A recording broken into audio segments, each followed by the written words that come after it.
لاہور کے علاقے سمن آباد میں دہشت گردوں کے حملے میں جاں بحق ہونے والے خیبر پختونخوا پولیس کے 9 اہلکاروں کا پوسٹ مارٹم مکمل ہونے کے بعد پولیس لائن میں نماز جنازہ ادا کر دی گئی۔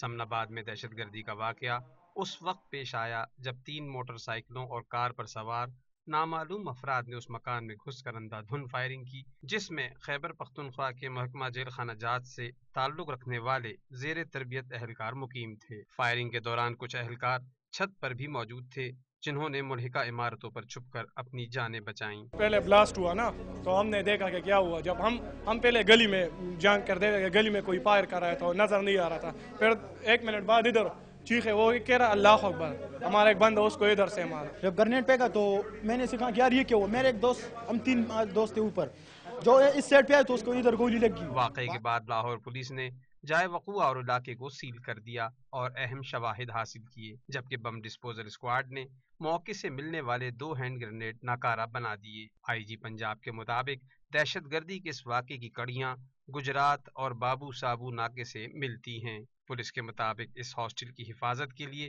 کبھی سیکیورٹی طلب نہیں کی گئی، کیونکہ نیشنل جیل اکیڈمی کی سیکیورٹی وفاق کی ذمہ داری تھی۔ رسول پارک میں دہشت گردی کے واقعے کا مقدمہ تھانہ سمن آباد میں درج کروا دیا گیا ہے۔